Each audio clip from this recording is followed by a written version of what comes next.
ते 2 चमचे तेल टाकून घेतलं आहे. आता मी जिरे टाकते. जिरे चांगले तडतडले की आपल्याला आता कांदा टाकायचा आहे. कांदा आपल्याला गुलाबी रंग होईपर्यंत चांगला फ्राय करून घ्यायचा आहे. कांदा परतेपर्यंत मी हिरवं वाटण करून घेते.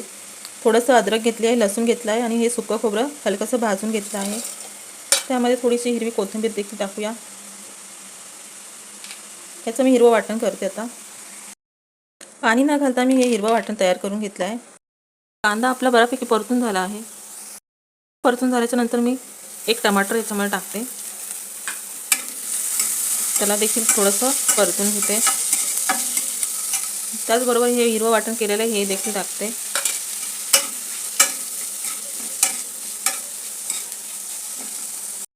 मसाला देखील आपला परतून झाला आहे. आता यामध्ये मी 1 चमचा हळद आणि हा कांदा लसूण मसाला आहे तो 2 चमचे मी घेते. याला आपण परत एकदा चांगलं मिक्स करूया.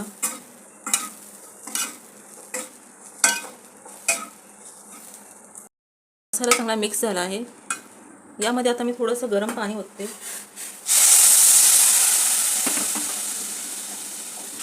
परत एकदा चांगला मिक्स करूया.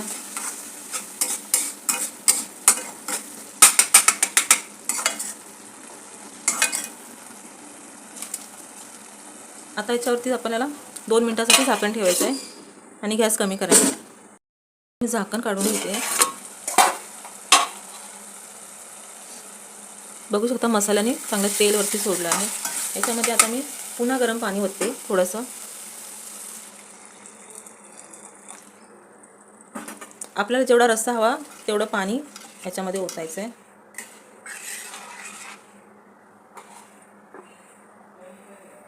आता याच्यामध्ये मी मीठ घालून घेते आणि रस्स्याला चांगली मी उकळी येऊन देते. उकळी आली आहे. आता जराशी कोथिंबीर टाकून घेऊया. आपला शेवभाजी रस्सा तयार आहे. अगदी झणझणीत आणि टेस्टी.